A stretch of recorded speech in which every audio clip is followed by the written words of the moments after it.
প্রিয় শিক্ষার্থী বন্ধুরা, সবাইকে আমার সালাম শুভেচ্ছা। যারা আমাদের কাছে ট্রেনিং নিচ্ছেন তাদের উদ্দেশ্যে আমার বেশ কিছু পরামর্শ থাকবে। যারা কফি বানানো শিখছেন, আপনারা কিন্তু আন্তর্জাতিক ক্যারিয়ার করার জন্য উদ্যোগ নিচ্ছেন, সো আপনাদের বেশ কিছু বিষয় মেনে চলতে হবে বিদেশের মাটিতে চাকরি করার জন্য। যেমন প্রথমত আমি যদি 10 নাম্বার পর্যন্ত বলতে চাই, প্রথমে 1 নম্বরে বলি প্র্যাকটিস। প্রতিদিন এসপ্রেসো এক্সট্রাকশন এবং মিল্ক স্টিমিং নিজের হাতে প্র্যাকটিস করবেন।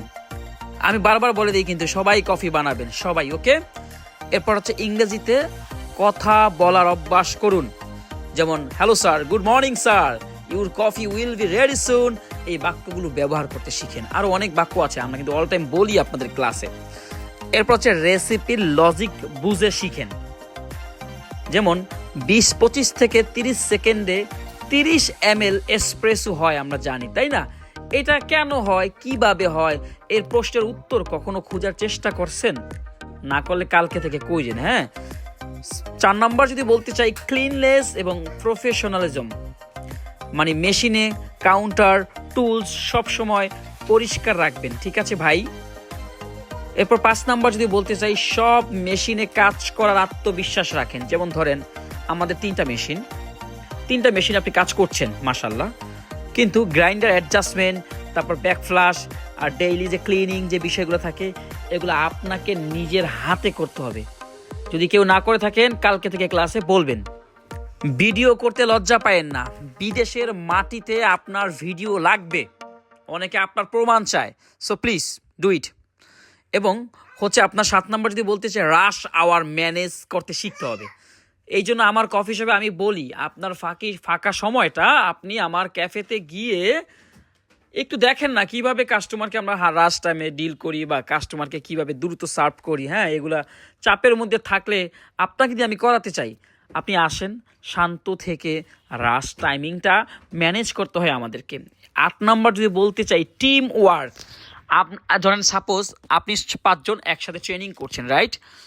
ও আগে স্টিম করলো, আপনি ওকে ধাক্কা দিয়ে আপনি নিজে স্টিম করলেন, তাহলে কিন্তু টিম ওয়ার্ক হলো না।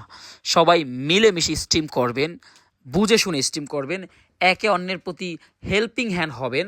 এইভাবে টিম ওয়ার্ক করতে হবে। মানে আপনার অহংকার, ঘৃণা, ইগোটা একটু কমাতে হবে। যেমন বারিস্তা কি, ক্যাশিয়ারের কাজ কি, কিচেনের কাজ কি, সবাই কিন্তু আমরা একটা টিম, এক টিমে কাজ করতে হবে, ওকে। এবং প্রতিদিন 9 নম্বর যদি বলতে চাই টিম ওয়ার্ক, সরি এটা তো বলছি না, ইন্টারভিউয়ের জন্য প্রস্তুতি নেবেন। কিসের জন্য? ইন্টারভিউয়ের জন্য। যেমন কাস্টমার কমপ্লেন দিলে কি করতে হয়, কিভাবে ওয়ার্ক ফলো মেনটেন করতে হয়, হাইজিন নিয়ে কিন্তু প্রশ্ন আসবে।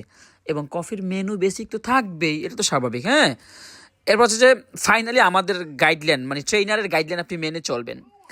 ডিসিপ্লিন মেনে চললে আপনাকে বিদেশ পর্যন্ত নিয়ে যাবে ইনশাআল্লাহ। আপনার হাতে স্কিল আছে, এখন ট্রেনিং করছেন যারা, এখন দরকার কি তাহলে? আত্মবিশ্বাস। ও প্রিয় শিক্ষার্থী ভাইয়েরা, যারা ক্লাস করছেন তাদের প্রতি আমার অনুরোধ রইল সবসময় আমার উপরোক্ত কথাগুলো মেনে চলবেন। শর্টকাটে আবার বলছি, standard espresso milk skill, milk দুধ গরম করা, ফ্রোথিং করা শিখেন। ইংলিশ কমিউনিকেশন প্র্যাকটিস করুন। হাইজিন, টিম ওয়ার্ক এবং ওয়ার্ক ডিসিপ্লিন মেনে চলুন। ইন্টারভিউর জন্য প্রস্তুতি নেন, আমাদের শিটগুলো পড়েন, আমাদের গ্রুপে যে আপনাকে ব্যক্তিগতভাবে ভিডিওগুলো দিয়ে এগুলো দেখেন। এবং রিয়েল ক্যাফে ওয়ার্কিং এক্সপিরিয়েন্সের জন্য কিন্তু জিহাদি কফি হল আপনাদের পাশে সবসময় আছে।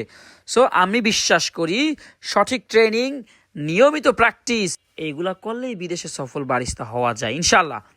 সো 0 থেকে শিখে আজ অনেকে কিন্তু দেশের বাইরে কাজ করছে। সো তারা যদি পারে, আপনিও পারবেন ইনশাআল্লাহ।